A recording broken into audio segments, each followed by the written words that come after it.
갑상선에서 증상이 나타났다는 건 면역계 교란이 시작됐다라는 의미이기 때문에 아주 위험 신호인 거죠. 현대의학에서 이걸 너무나 잘 통제를 하다 보니까, 정확하게는 수치를 잘 조절하다 보니까 환자분들이 병에 대한 인식이 좀 가벼워요. 자가면역성 질환을 바라볼 때는 전신적인 면역 교란의 결과로 이 병이 나타났구나라는 이해를 하셔야 되는데, 특히 하시모토 갑상선염 환자분들을 보면 면역 질환이라는 인식을 전혀 안 하시는 분들이 많으시거든요. 전체 자가면역 질환들을 쭉 줄 세어 봤을 때 가장 왼쪽이 하시모토병, 두 번째가 그레이브스병. 성인에게 발병하는 자가면역 질환 중에서 1위는 하시모토 갑상선염이라고 알려져 있고요. 셀레늄은 여러 관점에서 특히 항산화 효과가 매우 뛰어나다 보니까 여러 다른 자가면역 질환에도 매우 중요한 영양소 중에 하나예요. 이 이야기를 오늘은 사실 포인트거든요. 내 유전체 타입에 맞춰서 먹는 거 당연히 중요한데요. 더 중요한 건 평상시에 먹는 음식들 중에 어떻게 내 식단에 포함시킬까를 고민하시면서 자연스럽게 꾸준히 먹을 수 있는 이 습관을 만든다고 생각하시려면 더욱더 음식으로 드시는 게 중요하다.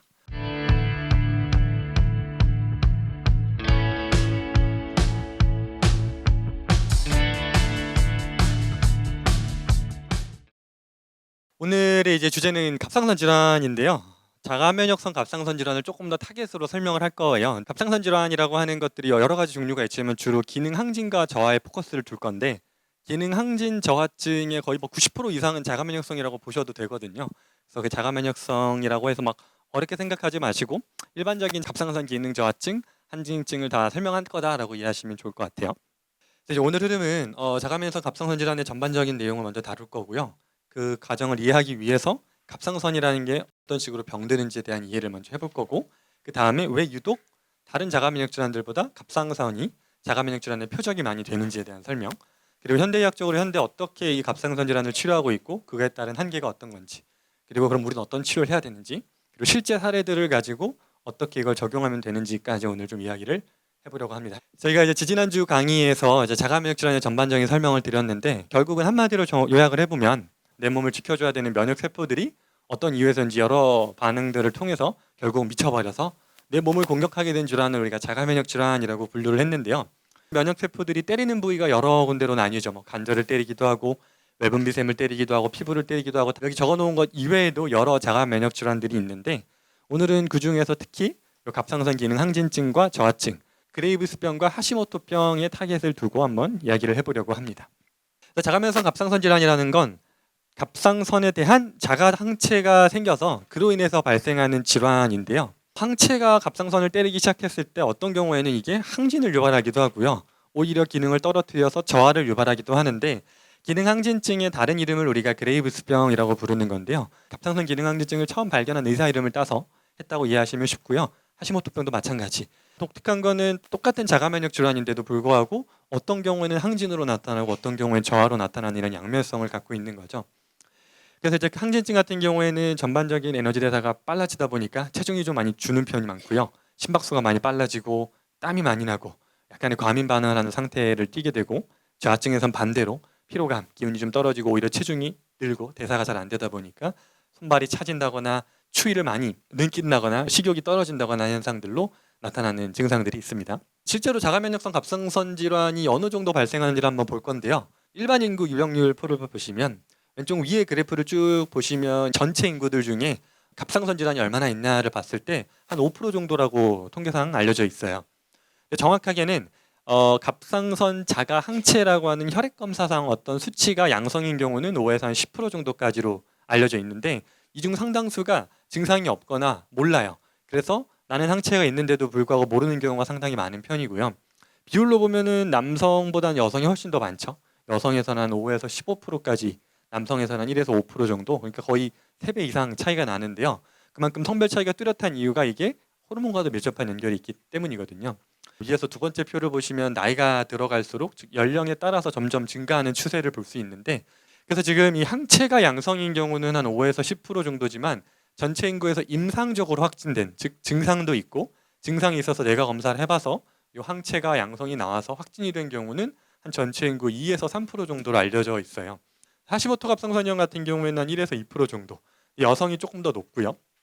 그레이브스병 같은 경우는 0.5에서 1% 정도에서 두 개를 합치면 한 2에서 3% 정도 유병률로 알려져 있습니다. 2에서 3%라면 많다면 많고 또 적다면 적은 것 같은데, 중요한 건 이 다음 표에서 전체 자가면역 질환들을 쭉 줄 세어 봤을 때 1, 2번이 지금 보시는 것처럼 가장 왼쪽이 하시모토병, 두 번째가 그레이브스병. 그만큼 가장 흔한 장기 특이적 자가 면역 질환인 거고요. 전체 자가 면역 질환 중에서는 한 30% 정도를 차지하는 걸로 알려져 있습니다. 그래서 성인에게 발병하는 자가 면역 질환 중에서 1위는 하시모토 갑상선염이라고 알려져 있고요. 자가 면역 질환이 여러 장기에서도 나타나고 뭐 피부, 세포 여러 곳에서 나타나는데 특히 그 중에 이런 신진대사와 관련된 내분비 질환 중에서는 거의 90%가 다 갑상선이라고 보시면 될 정도로, 그러니까 자가 면역 질환 중에서도 유독 갑상선이 차지하는 비중이 상당히 높은 거죠. 자가 면역 질환 중에 갑상선이 많이 발생하는 건 알았고, 이 갑상선 질환이 또 다른 자가 면역 질환과 어떤 연관이 되는지 한번 살펴볼 건데요. 자가 면역성 갑상선 질환 환자들이 다른 자가 면역 질환 얼마나 동반하는지를 한번 연구를 해봤는데, 그 결과 이 자가 면역성 갑상선 질환 환자분들이 다른 자가 면역 질환에 발생할 위험이 일반 인구보다 한 3배에서 5배 정도 높다라고 연구 결과가 나왔고요. 그 중에서도 특히 그레이브스병 환자분들 같은 경우에는 한 10% 정도, 하시모토 갑상선염 환자 같은 경우에는 14.3%로 조금 더 높은 걸 볼 수 있네요. 자가 면역성 갑상선 질환을 가지고 있는 분들 중에 가장 흔하게 동반된 질환이 뭐냐 했을 때 1위가 류마티스 관절염으로 알려져 있어요. 그래서 이 그레이브스병 환자의 3.71% 정도가, 그리고 하시모토에서는 4.24% 정도라고 알려져 있는데, 가장 흔한 동반 질환은 그렇고요. 근데 이제 여기 밑에 적어놓은 것들은 이제 악성 빈혈, 그리고 전신성 홍반성 루푸스, 에디슨병, 셀리악병, 백반증 같은 병에 대해서는 오히려 상대 위험도가 10배 이상이라는 말은 무슨 의미냐면, 건강한 사람들에 비해서 자가 면역성 갑상선 질환을 갖고 있는 환자분들은 이 병들에 걸릴 확률이 10배 정도 높다, 이렇게 이해하시면 돼요. 근데 1위는 류마티스인데 왜 상대 위험도 얘가 더 높냐 하면, 얘네들은 발병률 자체가 상대적으로 더 낮다 보니까 그 낮은 축에서 상대 위험도가 높다는 거니까, 어떻게 보면 사실 상대 위험도가 조금 더 크게 와닿으실 거예요. 내가 갑상선 질환을 가지고 있다면 이 질환들을 내가 걸릴 확률이 남들보다 10배 높다, 이렇게 이해하시면 조금 쉬울 것 같아요. 그래서 더 위험하게 바라봐야 될 것들은 저 질환들인 거죠. 여성 환자분들이 조금 더 안정적인 상대 위험도가 보이는 남성 환자가 상대 위험도가 높다는 말은, 이게 기본적으로 여성 환자분들이 훨씬 많다 보니까 남성분들은 너무 편차가 커요. 그러니까 남성 환자들은 아예 가지고 있다면 너무 많은 자가 면역 질환을 동반하고 있거나 아예 이거밖에 없거나, 이런 격차가 크다면 여성분들은 표본 자체가 크다 보니까 상대 위험도가 조금 더 안정적이라는 의미인데, 이 의미는 그만큼 여성에게 더 흔하다, 이렇게 이해하시면 될 것 같고요.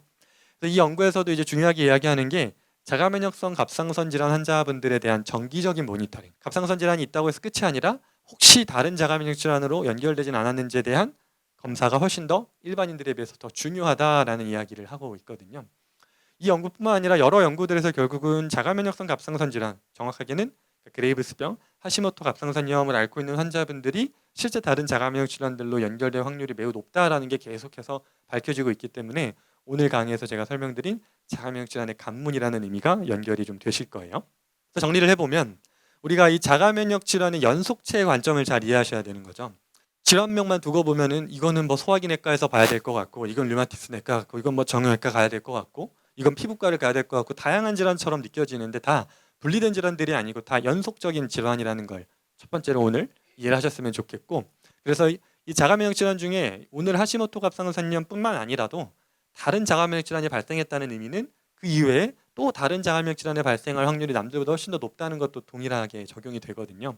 우리가 자가 면역성 질환을 바라볼 때는 그냥 그 장기를 타겟으로 생각할 게 아니라, 이게 전신적인 면역 교란의 결과로 이 병이 나타났구나라는 이해를 하셔야 되는데, 생각보다 환자분들이, 특히 하시모토 갑상선염 환자분들을 보면 이 병에 대한 감각이 그냥 난 갑상선 질환이지 면역 질환이라는 인식을 전혀 안 하시는 분들이 많으시거든요. 그래서 오늘 이야기는 이게 전신적인 면역 교란의 결과로 이 자가 면역 질환이 하시모토병, 그레이브스병 같은 갑상선 질환이 나타난다는 걸 꼭 이해하시면 좋을 것 같아요.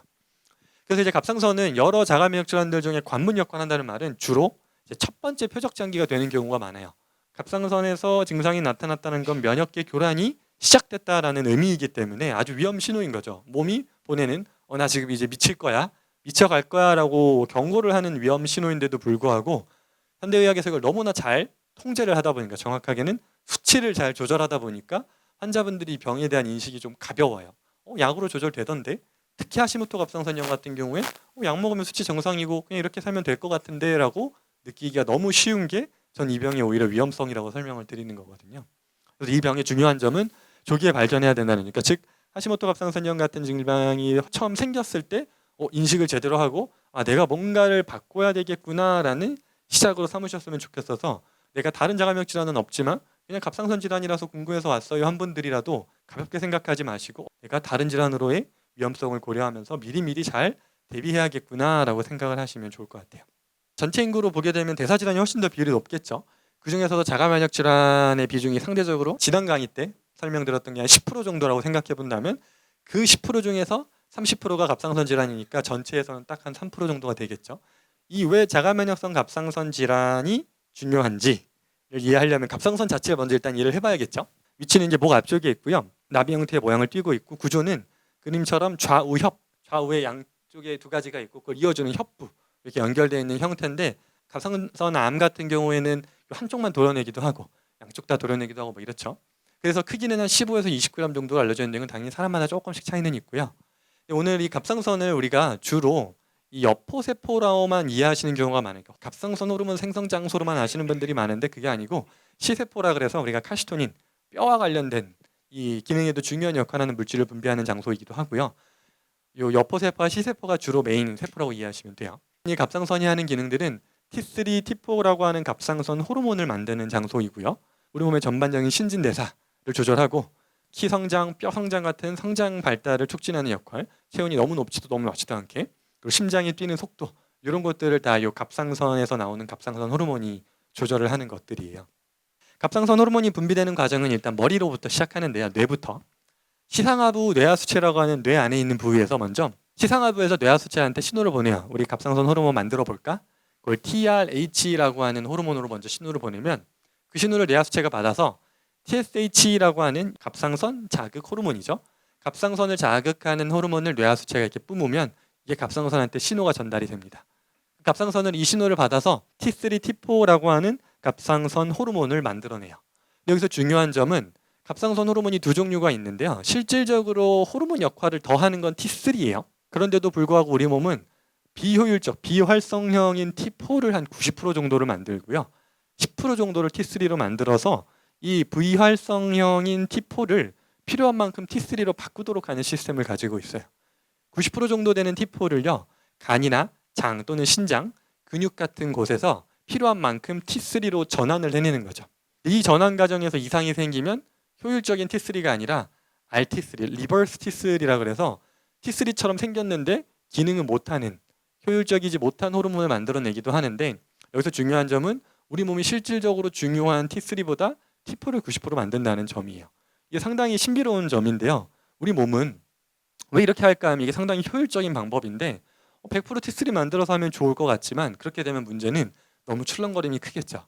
조금만 각성이 돼도 갑자기 T3가 100%빵 뿜어져 나오면 심장이 갑자기 막 빨리 뛰고 진폭이 너무 클 수가 있기 때문에 우리 몸은 가장 안전한 방식으로 10% 정도 필요한 만큼 내가 비활성형 만들어 줄 테니까 그걸 너가 필요한 만큼 바꿔 써라는 의미인 거죠. 중요한 건 이렇게 T3, T4가 만들어진 이 호르몬들은요. 혼자서 이동을 못해요. 대부분 어떤 자동차를 타고 다니는데 여기 TBG라고 하는 차가 이 호르몬을 태우고 다니면서 필요한 곳에다가 이렇게 던져줍니다. 뭐 단백질을 만들기도 하고요. 뭐 효소로 에너지 대사로 여러 관점에서 이 호르몬들을 활용을 하게 됩니다. 그럼 이렇게 해서 쓰게 되면 쓴 만큼 T3에 대한 피드백이 다시 뇌한테 가요. 우리 몸한테 충분히 맞다. 충분히 대사했으니까 더 안 만들어도 될 것 같아. 그럼 이제 이 양을 줄이는 거고요. 반대로 모자라다라는 신호가 가면 더 만들어야 돼라는 신호를 뇌가 받고 호르몬을 더 만들어내는 거죠. 갑상선 호르몬 분비 과정을 더 요약해 보면 우리 몸이 에너지를 내고 활동을 하기 위해서 필요한 여러 일들을 하는 조절기다라고 이해하시면 돼요. 가장 중요한 6가지만 꼽아보면 소화작용 촉진도 하고요. 체온 자체를 올리기도 하고 심장의 박동, 뼈 성장, 그리고 성장 호르몬, 그리고 특히 지방산 대사와 관련된 게 중요한 역할을 많이 하는데 이거는 뒤에서 사례를 가지고 조금 더 다뤄볼게요. 조금 더 세부적으로 들어가 볼 건데 지금 아까 여포세포라고 설명드렸던 갑상선을 조금 더 파고들어 보면 이렇게 생겼어요. 여기 보시는 것처럼 이게 여포세포 하나인데요. 그 하나의 세포막을 자세히 보면 이렇게 생겼다는 건데 이쪽이 혈액이에요. 혈류고요. 이쪽이 내강이라고 보시면 돼요. 혈액에서 이렇게 떠돌던 요오드가 오면요. 요오드를 요 수송체가 이렇게 쭉 빨아들입니다. 빨아들여서 여기서 안에서 가공을 해가지고요. 유기화라고 하는데 가공을 해서 이 가공한 물질을 요오드를 티로글로불린이라고 하는 뼈대라고 생각하시면 되는데 갑상선 호르몬의 뼈대를 요 세포에서 만들어서 이걸 뿜어주면 이 뼈대에다가 요 요오드를 붙여서 우리가 T3, T4라고 하는 호르몬을 만들어내는 거예요. 이게 어려운 것처럼 설명했지만 다시 요약을 해보면 이 세포가 요오드를 이렇게 흡수한 다음에 요오드를 다듬는다.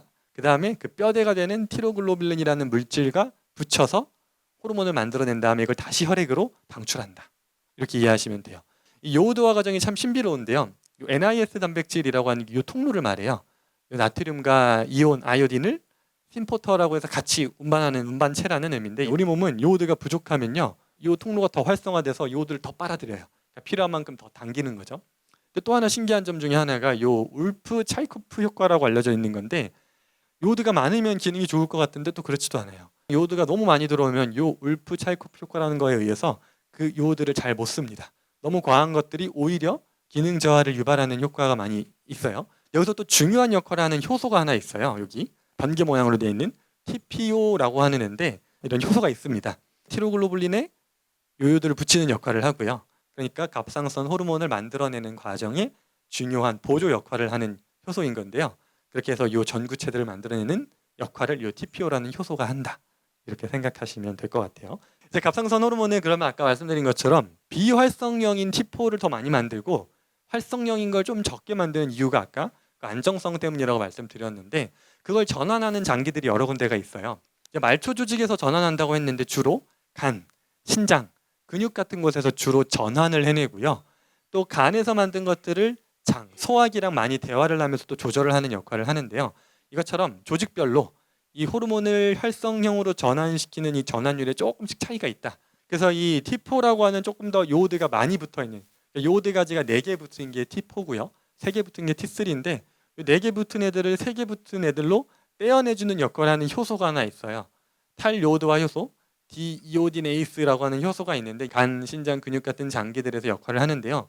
이 종류가 1형이라고 하는 게 주로 요 간, 신장, 갑상선에 많다고 알려져 있고 2형이 근육, 뇌, 지방, 뼈에 많이 있다고 알려져 있는데 특히 오늘은 이 간을 많이 강조를 드릴 건데 이 갑상선 호르몬의 전환이 가장 많이 일어난 장기 60% 정도가 간이라고 보시면 되거든요. 그래서 갑상선 질환은 간과 떼놓을 수가 없어요. 간에서 나타나는 걸 제가 그림으로 떼어온 건데 특히 T4라고 하는 비활성형 호르몬을 간이 빨아들입니다. 그러면 T4를 이 두 가지 효소가 쪼개서 T3라는 형태로 만드는데 이 1번 효소가 있으면 효율적인 애로 바뀌는데 3번 효소가 많으면 이게 아까 리버스라고 했던 효율적이 떨어지는 호르몬으로 바꿔내는 거죠. 그래도 다행인 건 얘네들을 다시 또 DO 1번이 작동을 하면 또 다시 효율적인 걸로 바꿔낼 수 있다는 거거든요. 즉, 요 1번 탈요오드화 효소가 간에서는 특히 중요한 역할을 하는 거죠. 중요한 점은 갑상선 호르몬에 있어서 T4는 전구체일 뿐이고 기능적인 관점에서 제일 중요한 건 T3예요. T3가 실질적인 활성형 호르몬이고요. 그 역할이 대사혈과 체온 조절 같은 이런 핵심적인 역할을 하는 건데 이게 잘 전환되는지 아닌지 이걸 조절하는 여러 요인들이 있는데 대표적으로 영양 상태들 또는 스트레스 상태, 오늘 제가 알려드린 유전체 타입에 따라서 이 차이가 좀 있고요. 갑상선 외 질환의 영향도 이런 것들을 좀 받게 되겠죠. 근데 이제 좀 갑상선을 바라볼 때 좀 멀리서 바라보셔야 되는 건 제가 아까 뇌 부분을 설명드렸는데 우리가 갑상선 질환하면 갑상선만 바라보기가 쉬운데 이 전체 축을 좀 바라보셔야 돼요. 시상하부라고 하는 뇌의 일부분이 먼저 시작을 했죠. 이 시상하부라는 곳이 특히나 스트레스에 정말 민감하게 반응을 해요. 그래서 여러 자가면역 질환들 중에서도 다 스트레스에 예민하지만 특히 갑상선 질환은 이 스트레스에 너무 민감하게 반응해서 실제로 치료를 해보면 정말 좋아지다가도 극도의 스트레스 한 번으로 무너지는 게 제일 쉬운 게 갑상선 질환이거든요. 그 이유가 시상하부라고 하는 이 갑상선 호르몬 조절의 시작점이 스트레스에 너무 민감하게 반응하는 장기이기 때문에 그렇고요. 그렇게 해서 시상하부에서 호르몬을 분비한 거를 뇌하수체가 받아서 TSH라고 하는 그 호르몬을 분비를 해서 갑상선 기능 조절을 시작하는 곳이고요. 그 피드백도 얘가 이제 주로 받게 돼요. 그래서 음성 피드백이라고 하는 건 갑상선 기능 항진증 저하증 환자분들이 항상 수치를 많이 헷갈려 하세요. 병원에서 수치가 높다고 했는데 저하증이라고 하던데요. 전 반대로 수치가 낮다고 했는데 항진증이라고 하던데 이렇게 헷갈리시거든요. 그 이유가 여기서 보시면 우리 몸은 갑상선 호르몬이 부족해지면 그 피드백으로 몸은 더 만들라는 신호로 TSH가 보통 올라가요. 갑상선 기능 저하증이라고 하면 T3, T4라고 하는 갑상선 호르몬은 낮은 대신에 그 피드백으로 TSH는 올라가 있는 형태가 가장 전형적이고요. 반대로 갑상선 기능 항진증 환자분들은 T3, T4라고 하는 활성형 호르몬들이 많기 때문에 반대로 그걸 조절해야 되는 TSH는 줄어들어 있는 패턴이 많거든요. 이게 다 피드백 때문이다라고 이해하시면 돼요. 자가면역 질환을 갖고 계신 분들은 이게 좀 더 교란되어 있는 경우가 많아요. 예를 들면 T3, T4도 높은데 TSH도 높다. 반대로 다 낫다. 이런 경우는 이거는 항진증으로 봐야 되는지 저하증으로 봐야 되는지 헷갈리는 경우가 좀 많거든요. 그 이야기도 뒤에서 한번 좀 해볼게요. 근데 이제 조금 더 자세히 들어가 볼 건데요. 갑상선에서 이 호르몬을 만드는 과정을 좀 보면요. 시상하부 뇌하수체에서 나온 것들이 TSH라는 호르몬이 요 수용체에 딱 붙으면 갑상선이 작동을 시작합니다. 뼈대라고 설명드린 요 갑상선 글로불린, 티로글로불린이라고 하는 이게 큰 당 단백질인데요. 요 단백질에다가 이제 요오드를 가지를 붙이면서 T3, T4라고 하는 활성형 호르몬 형태로 TPO라고 하는 효소가 도와준다. 그림으로 쉽게 요약을 해보면 이런 형태예요. 근데 문제는 이 수용체에 일단 첫 번째 항체가 생기는 경우가 있어요. TSH라는 호르몬이 이 수용체에 붙어서 갑상선 호르몬 만들어라는 신호를 보내야 되는 그 부위에 항체가 붙는 경우가 하나가 있고요. 이 경우를 우리는 이제 갑상선 기능 항진증의 상태로 보는 건데요. TSH 수용체에 대한 항체가 만들어져서 그게 TSH 수용체에 붙다 보니까 이 갑상선이 이 신호를 오해해요. 수용체에 누가 붙었으니까 호르몬 만들려는 건가 보다 라고 생각을 하고 호르몬을 열심히 만들어냅니다. T3, T4라고 하는 호르몬을 열심히 만들어내서 그 피드백으로 내서 TSH는 떨어진 상태가 되는 걸 갑상선 기능 항진증, 그레이브스병의 원인으로 보는 거고요. 반대로 티로글로불린, 요약해서 TG라고 하는 이 갑상선 글로불린에 대해서 대항하는 항체가 TG 안티바디라고 하는 항체가 생기는 경우가 또 있고요. 또 하나로는 이 전환을 도와줘야 되는 TPO라고 하는 이 효소, 갑상선 과산화 효소라고 하는 전환 효소에 대해서 또 항체가 생겨서 이걸 공격해서 생기는 질환이 주로 갑상선 기능 저하증이라고 보시면 돼요.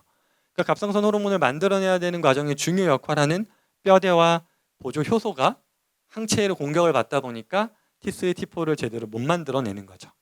그래서 이 항체들은 자가면역성 갑상선 질환을 알고 계시다면 이 검사 수치들을 혈액검사상에서 계속 보시게 될 거예요. TRAB, 여기 TSI라고도 적혀 있는데 병원 검사를 보시면 TRAB라고 써 있는 경우도 있고요. TSI라고 써 있는 경우도 있고 다양하게 써 있어서 제가 좀 최대한 본인한테 적용하실 수 있도록 제가 다 적어드렸고요.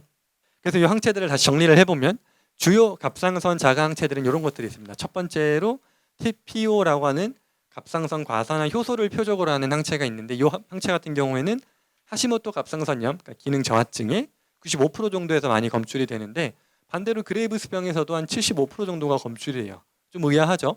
이 TPO가 나오면 기능 항진이 저하가 될 것 같은데 항진증에서도 나타난다. 뭔가 이상함이 이따 뒤에서 좀 설명을 드릴 거예요. 또 하나 이제 갑상선 기능 저하증에서 주로 예측 지표로 많이 보고요. 특히 요즘 이게 예전보다 많이 환자분들이 늘어난 것 중에 하나가 요즘 보니까 임산부들 그러니까 산정 검사를 이걸 많이 하시더라고요. 이 항체가 실제로 태아한테 좀 영향을 끼칠 가능성이 있거든요. 두 번째로는 요 티로글로불린이라고 했던 갑상선 글로불린에 대한 항체, 이걸 표적으로 하는 항체는 보통 이 TPO 항체랑 같이 많이 봐요. 근데 이것만 단독으로 나오는 경우는 흔치 않고요. 요게 나오면 보통 요것도 같이 있다라고 보시면 돼요. 갑상선 암 환자분들한테서 추적 관찰용으로 많이 쓰는데 갑상선 암이라는 건 갑상선이 어쨌든 많이 깨지는 현상들이라서 그 깨졌을 때 이게 많이 노출이 되다 보니까 요거에 대한 항체를 가지고 갑상선 암의 재발 정도를 많이 좀 추적하는 용도로 쓰거든요. 임상적인 의의는 얘랑 같이 세트로 다닌다 정도로 생각하시면 좋을 것 같아요. TSH 수용체에 대한 항체, 이걸 표적으로 하는 건데요. 얘는 아까 설명드린 것처럼 가장 흔한 경우는 자극형이에요. 수용체를 자극해서 갑상선 호르몬을 더 만들려고 느끼는 경우가 더 흔한데 의외로 반대로 요게 이걸 차단해서 수용체를 막다 보니까 오히려 갑상선이 일하라는 신호를 실제로 뇌에서부터 오는 TSH의 신호를 못 받다 보니까 일을 못하는 상태가 되는, 그래서 기능 저하증을 오히려 유발하는 형태로도 작동을 하는 경우가 있어요. 근데 이 항체가 임신 중 태아 갑상선 기능에 직접적으로 많이 영향을 주는 걸로 알려져 있거든요. 왜냐하면 이 항체는 이 태반을 타고 이동을 할 수 있다고 많이 알려져 있어요. 부모한테 이 항체가 있다면 아이한테도 이게 영향을 좀 줄 수 있는 거죠. 그래서 산정 검사로 이런 것들을 많이 확인을 하고 있어요. 치료 반응 및 재발 예측에 유용하다고 되어 있는 게 그레이브스병이라고 알려진 기능 항진증 환자분들은 아무리 메티마졸 같은 약물로 치료를 해도요, 이 항체는 잘 안 떨어지는 경우가 많아요. 그러다 보니까 이걸 가지고 이 몸이 어느 정도 재발할 수 있겠구나를 예측할 수도 있는 거죠. 임상적인 의의는 정리를 해보면 이 갑상선 질환을 진단하는 일단 핵심으로 씁니다. 갑상선 기능 저하증이라고는 했는데 자가면역성인지 아닌지 모르겠어요 한다면 이 검사를 해봤는지를 보시면 돼요. 다 이 검사가 기본적으로 이 세 가지 검사들에서 어떤 양성이 나와야지만 하시모토 갑상선염 또는 그레이브스병이라고 진단받는 거고요. 이게 양성이 아니면 그냥 일시적인 정말 대사적인 갑상선 기능 항진증 저하증이라고 생각하시면 쉬워요. 이거는 질병의 경과를 예측하는 데 도움이 많이 되고 치료 방법을 평생 약을 써야 되는 질환으로 볼지 일시적으로 봐야 될지를 결정하는 기준이 되게 항체가 있다라는 거는 기본적으로 평생 약을 써야 된다고 보는 거고요. 항체가 없다라는 건 일시적인 현상이니까 그것만 조절하고는 다시 돌아올 수 있을 거라고 보는 거죠. 그래서 정리를 해보면 오늘 이야기할 하시모토 갑상선염과 그레이브스병은 이렇게 특성이 나뉩니다. 하시모토 갑상선염은 대표 증상이 갑상선 기능 저하증이고 항체로서는 TPO 항체 또는 티로글로불린이라는 TG 항체가 양성 경우가 제일 많고 상당히 서서히 진행하는 편이라 경과가 매우 완성적이에요. 그래서 무증상인 경우도 많다는 게 모르고 넘어가는 경우도 흔하고요. 주된 증상들은 저런 신진대사 저하로 인한 증상들. 반대로 그레이브스병 같은 경우에는 기능 항진증이 대표 증상이고 TSH 수용체에 대한 항생이 양성인 경우가 많고 발병이 상당히 빠른 편이에요. 이거는. 그래서 증상도 심한 경우가 많아서 안구가 돌출된다거나 심장이 너무 빨리 뛰어서 막 고혈압이 와서 호흡이 불안해진다거나 여러 형태로 좀 심한 증상으로도 많이 동반이 되는 형태라고 보시면 돼요. 갑상선 기능 검사의 3종이 첫 번째가 TSH라고 아까 설명드렸던 뇌로부터 나온 갑상선한테 1해라는 신호를 보내는 갑상선 자극 호르몬이 가장 민감한데요. 민감하다는 의미는 검사 방법상의 효과가 이게 제일 좋아요. 그러니까 검사상의 오류가 제일 적다라고 보시면 되거든요. TSH를 제일 중요하게 많이 보고요. 실질적인 활성도는 T3가 많이 보여주고 T4는 어찌됐든 90%를 만들어내니까 갑상선의 분비 기능을 보여주는 면에서는 T4가 훨씬 더 좋은 거죠. 정상 범위는 뭐 기관마다 다르고요. 저희 검사 기관이랑 뭐 다른 데마다 다 다른데 평균적으로는 저 정도 범위를 정상 범위로 보고 있습니다. 이런 자가항체 검사들은 방금 이야기 드렸던 것들이 TPO 항체가 하시모토 갑상선염의 주요 표지자, TSH가 그레이브스병, TG 안티바디가 추가적인 확인용 정도라고 생각하시면 될 것 같아요. 이런 경우가 종종 있어요. 이런 항체들은 다 음성인데도 자가면역 질환으로 진단받는 경우가 보통 이런 영상 검사를 통한 건데요. 항체는 음성인데 혈액 검사상 갑상선 호르몬 3가지는 다 이상해. 그래서 영상 검사를 해봤더니 염증이 너무 많고 그게 림프구 침윤 같은 백혈구들이 실제로 갑상선에 모여들어서 갑상선을 공격하고 있네라는 게 영상 검사상 보이는 경우에도 자가면역성 갑상선 질환으로 진단받는 경우가 있는데요. 이런 것들이죠. 뭐 초음파 검사를 한다거나 스캔을 한다거나 직접 떼서 본다거나 CT나 MRI를 통해서 본다거나 뭐 여러 방식들이 있어요. 여기서의 검사들의 다 한계는 한 검사가 100%인 게 없어서요. 그리고 또 이 수치도 한국인과 일본만 해도 좀 다르고요. 아시아인과 유럽인들이 또 다르고요. 그래서 이런 평균 차가 있다 보니까 그걸 고려해서 참고를 좀 해야 된다는 한계가 좀 있고요. 또 여성분들은 특히 임신 시 전후로 특히 TPO라는 항체가 정말 임신에 반응을 많이 해서요. 오르내리는 흐름 때문에 이 수치만 가지고 바로 진단하고 강하게 약을 쓸지 아닐지 판단하는 건 조금 위험할 수 있다. 우리가 지금 이 질환을 앓고 계신 분들은 느끼시겠지만 내가 어떤 치료를 받고 있지 한번 생각해 보시면 병원에서 처방받은 약들은 기능 저하증이라고 진단받았던 분들은 이 T3, T4를 보충하는 약을 처방받으세요. 약물명으로는 뭐 신지로이드 또는 신지록신 같은 이름으로 많이 불리는 약물인데요. 이 약들은 말 그대로 T3, T4라고 하는 갑상선 호르몬을 직접적으로 보충하는 약이에요. 몸이 못 만드니까 넣어주겠다.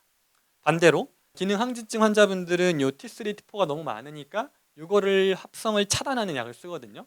메티마졸이라고 많이 알려져 있고 또는 안티로이드라고 하는 약으로도 알려져 있는데 기전은 좀 다른데 그 두 가지 약들이 다 T3, T4라고 하는 갑상선 호르몬의 이 합성을 막는 약이거든요. 원인은 이 항체에 있었는데 이 항체가 갑상선을 뭐 공격하기도 하고 막기도 하고 해서 호르몬을 못 만들어냈는데 이 항체를 건드는 방법은 없어요. 그러니까 약을 쓰는 방식이 결과적으로 나타난 T3, T4라고 하는 이 호르몬을 모자라면 채워주고 과하면 누르는 형태로 조절을 하다 보니 한계가 어쩔 수 없이 평생 먹는 거죠. 그래서 이거의 한계는요. 현대의학적인 치료가 틀렸다가 아니라 이 지금 하시모토 갑상선염이라고 하는 기능 저하증 환자분들은 지금 방금 레보티록신은 성분명인데요. 신지로이드, 신지록신이라고 알려져 있는 약물들은 레보티록신이라는 성분인데 얘는 합성으로 만들어낸 T4 제제예요. 요즘은 T3 제제도 쓰는 경우가 종종 있는데 아직까지는 평균적으로는 T4 제제를 많이 쓰는데요. 언제까지 먹냐? 평생 먹는 거예요. 왜냐하면 항체는 계속 있을 거니까. 기능을 계속 못할 거니까.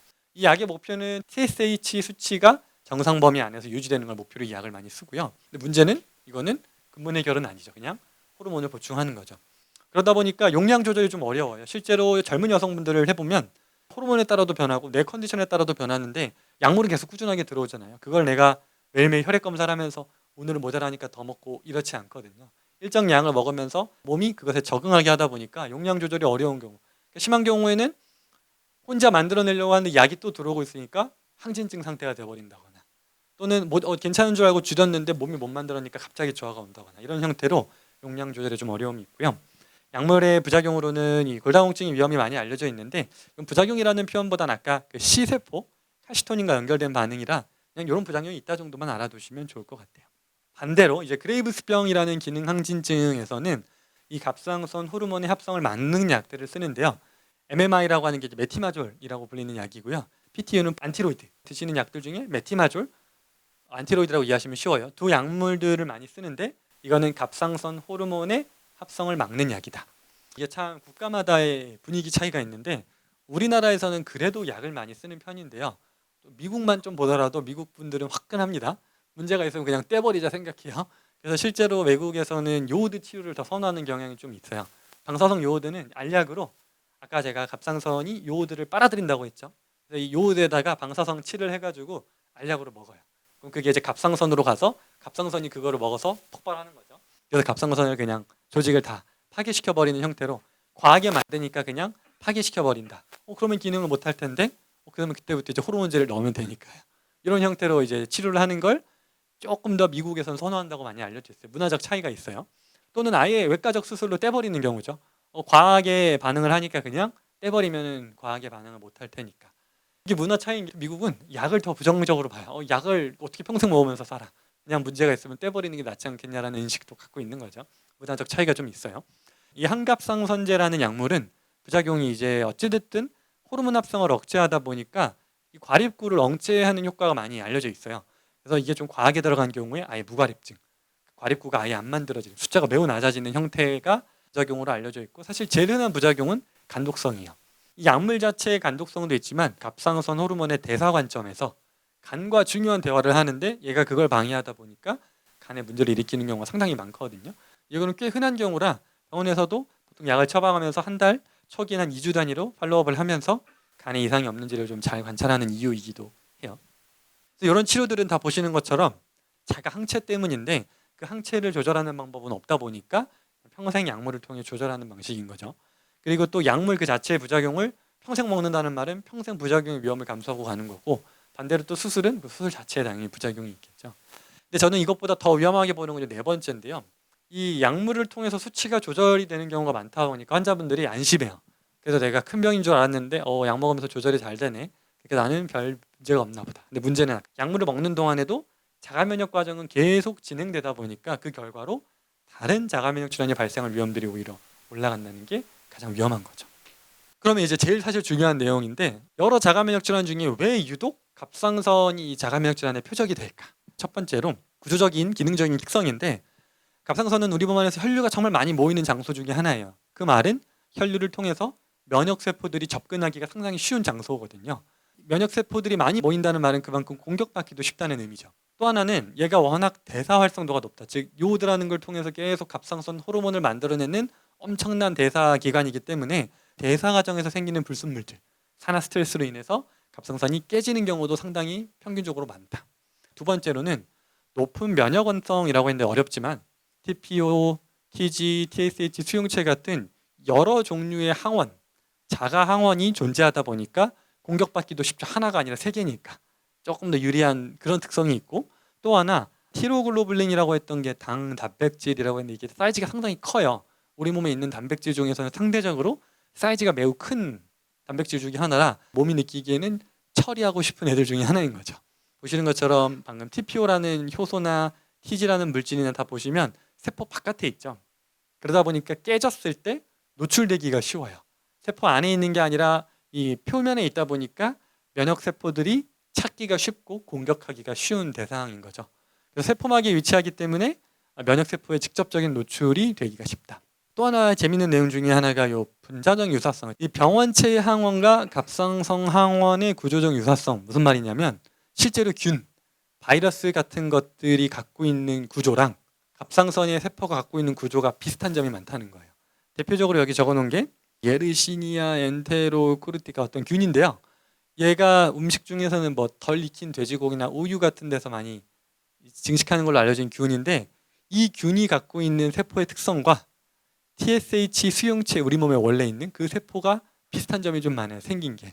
그래서 면역 세포들이 똑똑하면 이런 문제를 안 일으킬 텐데 면역 세포들이 좀 흐리멍텅할 때는 얘랑 얘를 헷갈릴 수가 있다는 거죠. 얘를 공격하려고 만들어냈던 이 무기가 얘를 공격하는 경우가 생길 수 있다라는 게 보고가 되고 있어요. 제가 조금 쉽게 비유적으로 설명을 좀 해드려 볼게요. 갑상선에서 자가면역 질환이 많이 발생하는 이유를 네 가지로 정리를 해보면, 첫 번째, 갑상선은 매우 바쁜 공장입니다. 우리 몸 안에서 대사 활성이 순수한 내분비 기관으로는 우리 몸에서 가장 바쁘네요. 24시간 쉬지 않고 호르몬을 계속 만들다 보니까 그 과정에서 부산물, 쓰레기들이 생길 가능성이 높은 거죠. 이거를 어려운 용어로 산화 스트레스라고 하는 건데 이게 발생할 확률이 높다는 점. 그리고 또 다른 공장이랑 비교했을 때 우리 몸에 또 하나 큰 공장 중에 아까 간을 얘기했는데, 간 같은 경우에는 이걸 정화하는 시스템이 많이 발달해 있어요. 항산화 물질들이 간 자체적으로 만들어내는 게 많은데 갑상선은 그게 조금 모자란 편이에요.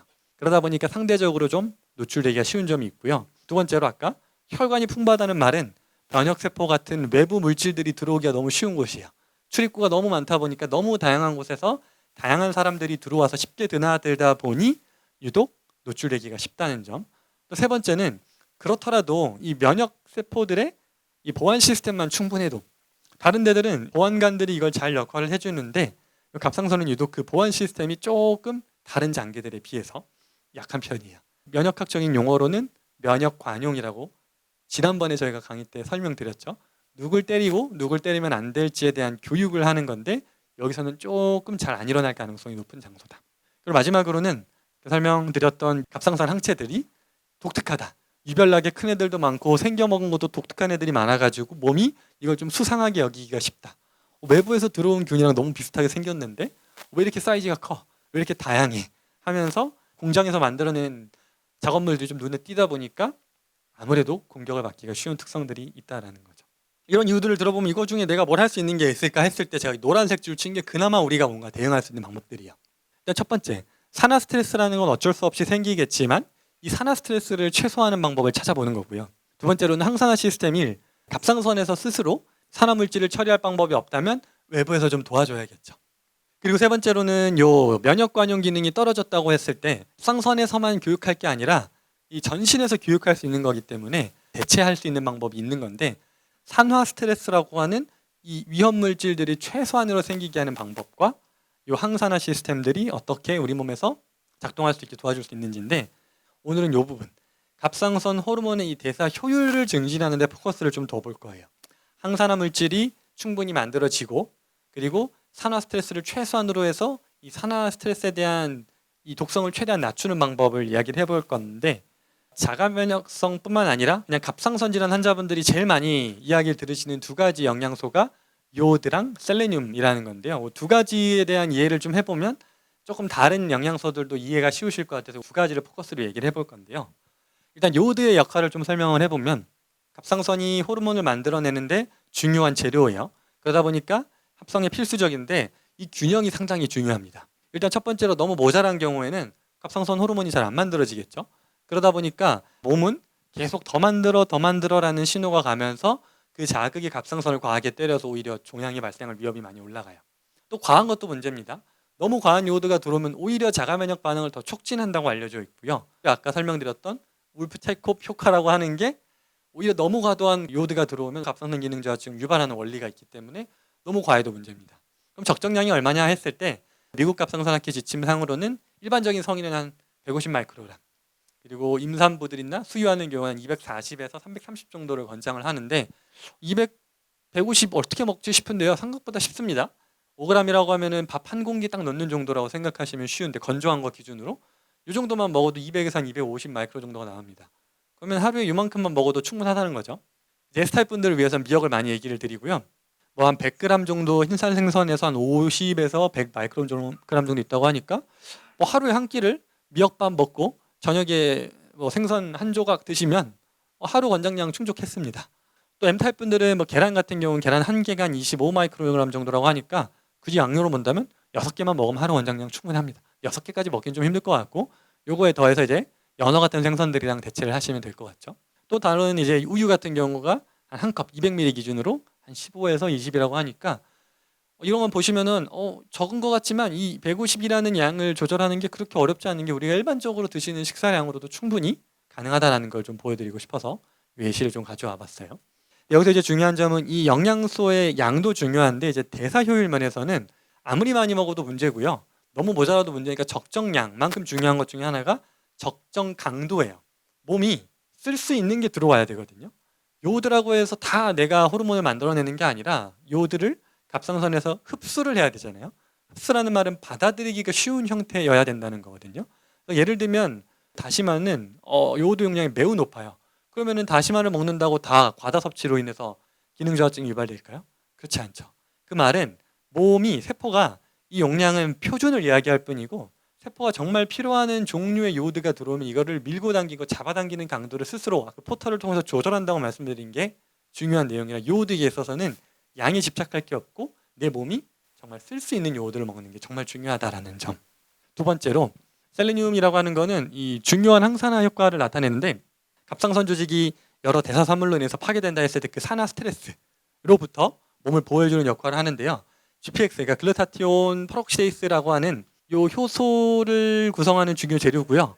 TPO라고 하는 효소를 보호하는 역할을 하기도 하는 물질이거든요. 두 번째로는 호르몬의 변환 역할을 하는데 아까 간에서 설명드렸던 디이오디나제라고 아까 갑상선에서 만들어낸 T4를 T3로 만들려고 호르몬 요오드 하나 떼내는 중요 재료도 요 셀레늄이에요. 그리고 또 이 자체가 항체 생성 감소 효과도 많이 알려져 있는데 일일 권장량은 한 55에서 200 마이크로그램 정도로 알려져 있고요. 200 마이크로그램 또는 하루에 400 이상 먹게 되면 오히려 이렇게 좀 독성을 일으킨다는 연구들이 많아서 셀레노시스라고 하는 독성이 있어서 적정량을 특히나 잘 지키셔야 되는데요. 여러 연구들이 있지만 한 연구에 따르면 200 마이크로그램 정도를 꾸준히 잘 먹었을 때 오히려 이 항체 수치가 많이 감소하더라라는 연구가 있을 정도로 셀레늄은 상당히 중요한 영양소 중에 하나입니다. 근데 여기서 중요한 점 하나가 효과적으로 흡수를 해야 돼요. 효과적인 흡수라는 게 우리가 그러면은 셀레늄은 영양소로 먹어야 되나? 셀레늄 영양제 좋은 게 뭐가 있지라고 생각하기가 쉬운데 이 셀레늄도 종류가 많아요. 유기 셀레늄이 있고 무기 셀레늄이 있고요. 종류들이 상당히 많은데 그중에 셀레노메티오닌이라고 하는 요 유기 셀레늄이 특히 우리 몸에서 쓰기가 좋은 형태의 생체 이용률이 높다고 알려져 있는데요. 대부분 이것들이 식품에 많습니다. 비옥한 토양에서 잘 자란 이 채소들이 많다고 알려져 있는데요. 이거를 영양제로 먹기보다는 자연식품에서 섭취해야 되는 이유가 첫 번째고요. 또 두 번째로는 셀레늄은요 혼자서 항산화 역할을 하기가 좀 어렵습니다. 그리고 이거의 흡수 효율을 올려주는 중요 영양소 두 가지가 비타민 E랑 단백질인데요. 그래서 이거를 셀레늄 영양소만 먹을 게 아니라 영양제만 먹을 게 아니라 셀레늄과 단백질과 비타민 E가 잘 조합이 됐을 때 흡수율이 올라간다는 점을 생각하시면 좋을 것 같아요. 구체적인 음식으로 한번 살펴보면 많이 알려져 있는 게 브라질너트라는 음식인데요. 요게 이제 한 개가 한 5g 정도라고 봤을 때 한 개만 해도요 한 70에서 90 마이크로그램이 셀레늄이 있다고 합니다. 그래서 주요 셀레늄 공급원으로 알려져 있는데 그럼 권장량을 생각하면 55라고 생각하면 하루 하나여도 충분하고요. 3개 정도만 하면 거의 최대 용량을 넘어갈 것 같네요. 그래서 이 정도는 기능저하증 항진증 환자분들한테는 적정량, 특히 M타입 분들한테 맞거든요. 브라질넛은 M타입 분들께는 적정량 하루에 한 하나에서 2알 정도 요기로 드시면 많이 도움이 될 것 같아요. 다음으로 이제 참치 같은 생선들인데요. 85g 한 토막 정도라고 보시면 되겠네요. 85g 기준으로 60에서 70이라고 하니까 이것 또한 하루 권장량의 최소용량 거의 채우는 걸로 보이네요. 연어도 마찬가지로 100g 기준으로 한 440 마이크로그램이니까 한 토막으로는 조금 약할 것 같고 거기에 브라질넛 하나면 충분할 것 같네요. 그리고 또 S타입 분들한테는 해바라기 씨를 많이 권장드리는데 브라질넛을 대신해서 용량은 훨씬 더 적지만 권장량을 채우는 관점에서는 샐러드에 해바라기 씨를 좀 뿌려 드시는 정도도 셀레늄의 권장량을 채우는 데는 충분하다. 그래서 이제 브라질넛이나 연어 같은 경우는 M타입 분들께 많이 권장드리는 셀레늄 원료고요. 참치나 해바라기 씨 같은 경우에는 S타입 분들한테 권장드리는 셀레늄의 주요 원료다. 이렇게 보시면 좋을 것 같아요. 이 셀레늄의 포인트는 그래서 항산화 효과다. 바쁜 공장이 어쩔 수 없이 쓰레기가 많이 생길 텐데 그 쓰레기를 최대한 덜 만들게 해주고 그리고 효소들이 이 쓰레기들로부터 해서 공격당하지 않도록 보호해주는 역할을 얘가 하니까 이런 것들을 신경 써서 먹어보자. 이걸 정리해보면 이렇게 됩니다. 셀레늄은 이런 역할들을 하고요. 과다과소일 땐 이런 역할들을 하고요. 오늘 사실 강조하고 싶은 게 여기 있는데요. 영양소에 대한 설명을 드리면 항상 환자분들이 바로 찾아봅니다. 이런 영양소가 많은 영양제에 뭐가 있나. 제가 계속 강조드리는 건 식품을 통한 영양소 섭취가 이점이 훨씬 더 많습니다. 첫 번째로 생체 이용률 부분 아까 설명드린 것처럼 셀레늄만 보더라도 유기셀레늄과 무기셀레늄의 차이, 그러니까 체내에서 이용하기 좋은 형태는 식품에서 훨씬 많다는 점을 꼭 이해하셨으면 좋겠고, 두 번째로는 이제 복합 영양소 효과라는 건데, 아까 설명드린 셀레늄의 단백질, 비타민 E가 조합이 됐을 때 이 흡수율도 올라가고 항산 효과도 더 뛰어나지는데, 셀레늄이 많다고 알려진 대표적인 브라질 너트는 실제로 비타민 E가 많고요, 단백질이 이미 많아요. 그럼 이 조합이 이미 그냥 천연의 영양제가 최고로 잘 조합이 되어 있는 걸 굳이 쪼개서 드시려고 하는 게 저는 참 의아한 거죠. 좋은 영양소들을 들으셨으면 그 원리를 이해하고 사용하시면 되지, 이걸 어떻게 영양제로 약으로 먹을까 고민하실 필요가 없다라는 대표적인 예시가 셀레늄이고요. 그리고 또 음식의 강점은, 혹시 브라질로 드셔보신 분들 계시면 이게 느끼실 텐데, 적정량을 몸이 알아서 찾게 됩니다. 저 3알 정도 드셔보시면요, 물려요. 그만큼 몸은 이 음식으로 먹게 되면 내가 필요한 용량 정도가 딱 됐을 때 멈추기가 쉬운데요, 영양제는 그냥 입으로 꿀떡꿀떡 넘기시니까 얼마인지도 모르고 먹습니다. 그래서 적정량을 유지하는 기능은 특히나 음식에서 부피와 맛과 이 향 같은 걸로 조절을 하도록 이렇게 만들어져 있으니까 좋은 천연 영양제들 드시고 다른 것을 찾지 마시고 음식으로 좀 찾으셨으면 좋겠다. 네 번째는 특히 중요한 건, 이게 영양제에 있어서 치료라고 생각하고 한때만 먹으시려고 하는 게 아니잖아요. 셀레늄은 여러 관점에서 특히 항산 효과가 매우 뛰어나다 보니까 갑상선 질환뿐만 아니라 여러 다른 자가면역 질환에도 매우 중요한 영양소 중에 하나예요. 그러니까 이거를 앞으로 지금 치료로만 반짝 먹고 치료를 끝내면 안 먹을 영양제로 생각하지 마시고, 내가 평상시에 먹는 음식들 중에 어떻게 내 식단에 포함시킬까를 고민하시면서 자연스럽게 꾸준히 먹을 수 있는 이 습관을 만든다고 생각하시려면 더욱더 음식으로 드시는 게 중요하다. 이 이야기를 오늘은 사실 포인트거든요. 내 유전체 타입에 맞춰서 먹는 거 당연히 중요한데요, 더 중요한 건 그것들을 어떤 형태로 내가 집중해서 먹으려고 생각하시지 마시고 내 생활에서 자연스럽게 녹아들게 만드는 방법을 고민하시면 좋겠다. 치료의 핵심을 유전체 타입을 나누는 이유가, 이 유전체 타입에 따라서 똑같은 영양소라고 하더라도 대사를 해내는 이 효율이 다릅니다. 그러니까 대표적으로 제가 다시마를 많이 예시를 드는데요, 다시마는 요오드 용량이 정말 높거든요. 다시마는 쉽게 말하면 한 토막만 먹더라도 1일 요오드 권장량을 거의 넘는다고 보셔도 돼요. 그렇게 되면 우리 현대인들이 다 요오드로 인한 병이 생겨야죠. 근데 그렇지 않다는 건, 아까 설명드린 그 심포터, 단백질을 수송하는 이 물들이 이걸 조절합니다. 결국 이거는 세포의 친화도거든요. 내가 쓸 만큼 당기고 필요 없는 만큼 문을 닫는 역할을 세포 단위에서 하는데, 그거를 약물로 조절하려고 할 게 아니라 이미 세포가 뭘 좋아하고 싫어하는지 저희가 다 알려드렸잖아요. 그 말 자체가 몸이 필요한 만큼 잡아당기고 아닐 것들을 저희가 다 알려드렸는데, 그걸 왜 활용 못하시는지 저는 참 안타까운 거죠. 알려드린 것들로만 드시면 되고요, 그것들이 몸이 필요하면 당길 거고요, 생각보다 많이 들어왔다면 알아서 버려낼 거니까 세포 단위에서의 친화도, 그게 대사 유형의 차이라고 보시면 된다. 그래서 1번, 2번이 대사 유형과 전환 효율에 대한 이야기고, 또 하나 중요한 점은 오늘 자가면역 질환의 연장선에서 저희가 이 갑상선을 바라보고 있다 보니까 이 특정 음식에 대한 면역 반응이 정말 개별로 다르죠.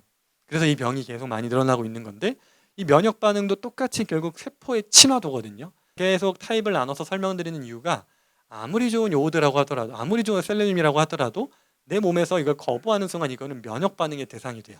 그럼 저희가 치료하려고 했던 갑상선 질환이 오히려 자가면역 질환을 더 강화시켜서 갑상선을 더 악화시키는 요인이 되기 때문에, 아무리 좋다고 하는 음식이라고 하더라도 내 면역계가 반응할 것인지 아닌지를 저희가 알려드린 대로 잘 따라서 식사하시는 게 정말 중요하다. 이게 십자가 채소라고 알려진 분류된 것들이 보면 성분 중에서 고이트로겐이라고 하는 성분이 많이 들어있다고 알려져 있어요.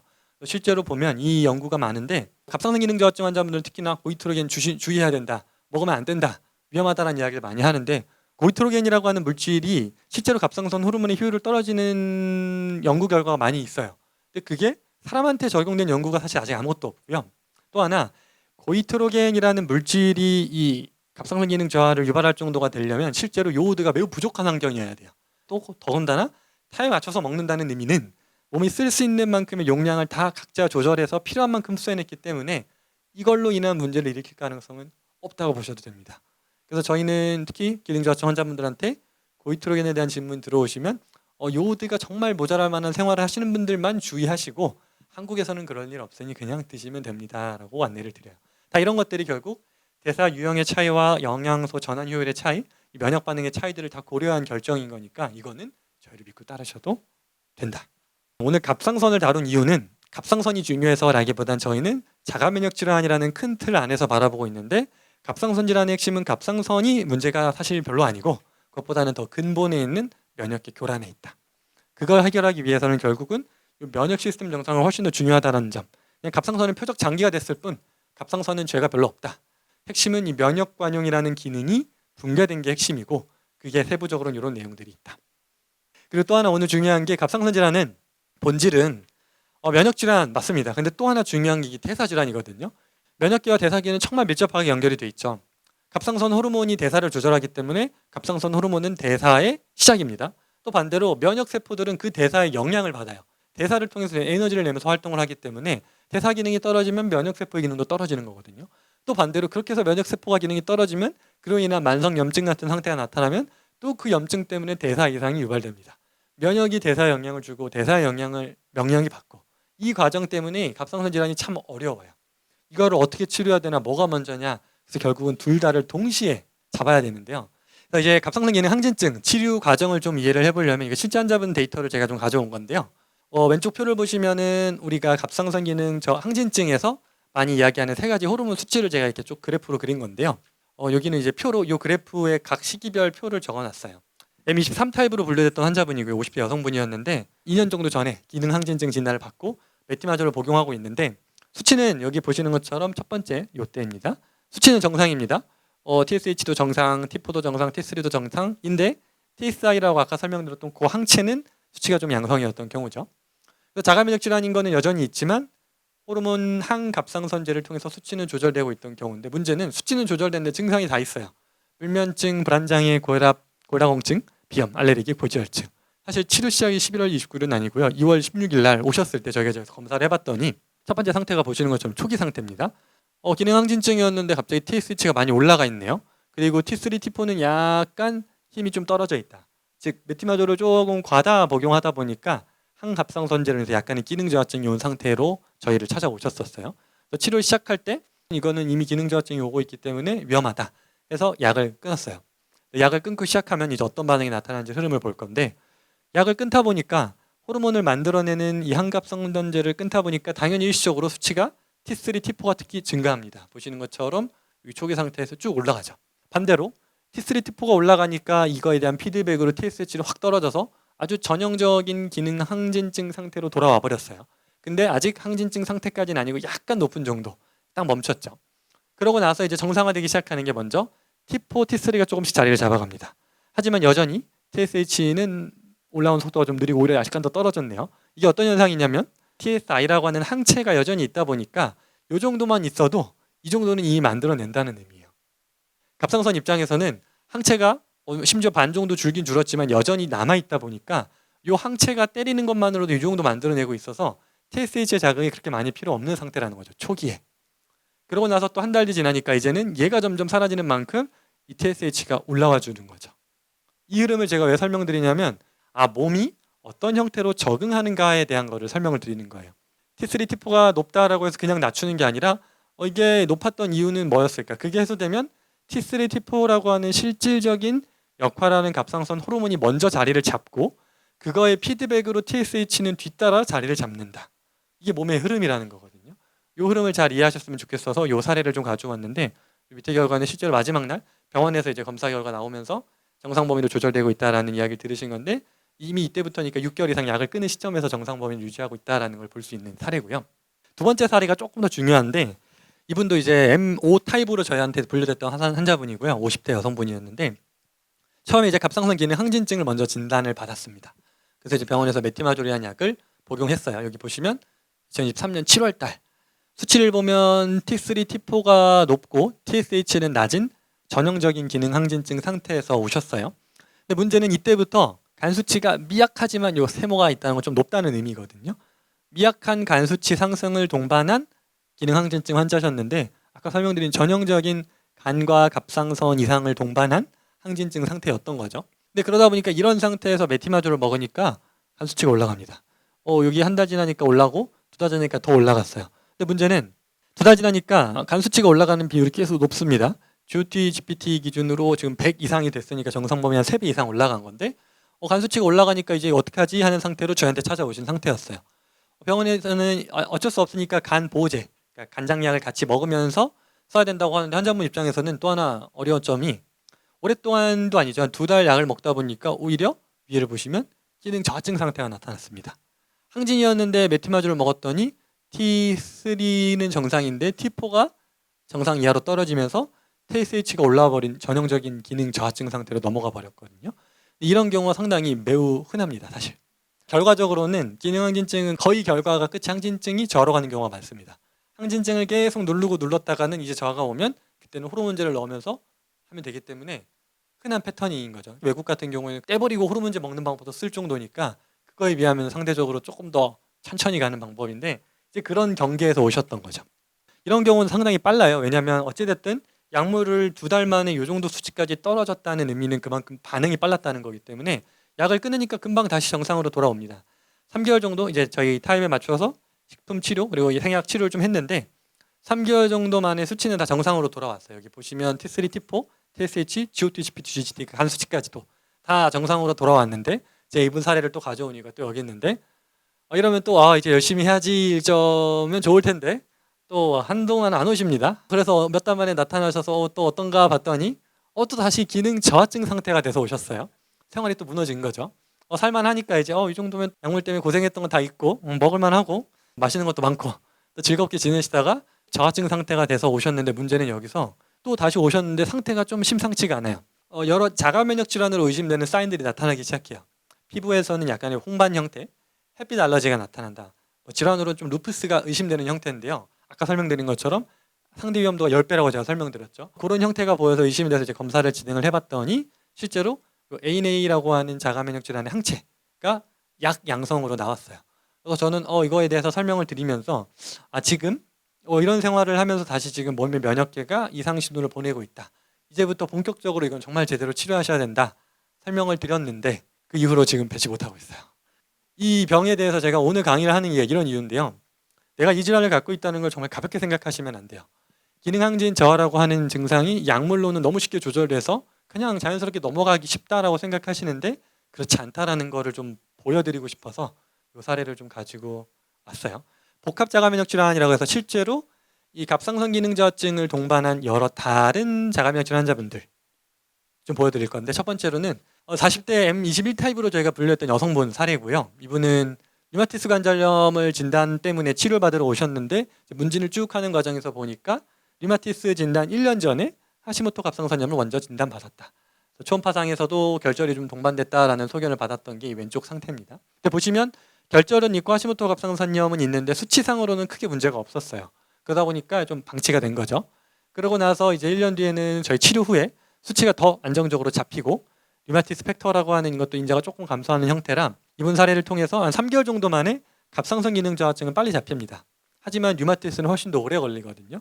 그리고 갑상선에 나타났던 결절도 소실하는 게 훨씬 더 빨랐는데 이 사례를 보여드리는 건 기능 저하증을 동반한 여러 자가면역 질환들을 치료를 해보면 보통 기능 저하증이 조금 더 먼저 잡히는 패턴이 많아요. 왜냐하면 얘는 대사와 면역계의 교집합이니까. 대사가 잡히기 시작하면서 갑상선은 조금 더 빠르게 회복하는 편이고요. 특히 류마티스는 상당히 길게 봐야 되는 질환이라 훨씬 더 오래 걸린다. 하지만 수치상으로는 떨어지는 흐름까지를 좀 보여드리는 거고요. 두 번째 사례는 이제 쇼그렌 증후군을 동반한 갑상선 기능 저하증 환자분인데 20대 여성분이었는데요. 림프종을 동반한 쇼그렌 증후군 환자였어요. 쇼그렌 증후군이 가장 안 좋은 형태로 발현되는 게 림프종. 이 학성 같은 곳에서 부종이 생기는 건데 림프구에 침윤이 생기면서 부종이 생기는 경우인데 근데 중요한 건 이것도 똑같이 문진 과정에서 보니까 이전에 기능 저하증 상태를 띠고 있었어요. 그렇게 해서 이제 치료를 시작했던 분인데 이것도 마찬가지로 보면 다 3개월인데요. 3개월 정도 후에 갑상선 수치는 정상으로 돌아왔습니다. 갑상선 수치 특히 TSH가 좀 높은 형태였는데 수치가 잡히고 갑상선 기능은 돌아온 후에 림프종도 이분은 빨리 잡혔고요. 근데 이제 쇼그렌 증후군이라고 하는 그 항체는 조금 더 시간이 걸리는 패턴으로 가고 있다. 그리고 마지막이 류마티스성 관절성 폐질환이라 그래서 류마티스 관절염에서 시작해서 관절뿐만 아니라 이 류마티스가 폐를 때리기 시작한 질환이에요. 그래서 폐가 좀 굳어가는 질환인데 이분 사례가 참 보면은 면역 질환의 흐름을 다 보여주는데요. 저하 상태의 대표적인 게 암이라고 설명을 드렸는데 이분도 보시면 암이 먼저 발생을 했어요. 유방암과 갑상선 암으로 다행히도 전절제는 아니고 반절제를 한 기능 저하증 상태로 오셨었고 처음에 오셨을 때 신지로이드 복용하고 있는 상태임에도 이런 호르몬 수치가 좀 보여요. TSH가 매우 높죠. 61 정도니까 정상 범위에서 많이 벗어나 있는데 이분 같은 경우는 T3가 정상이었거든요. 그래서 바로 복용 중단을 했고요.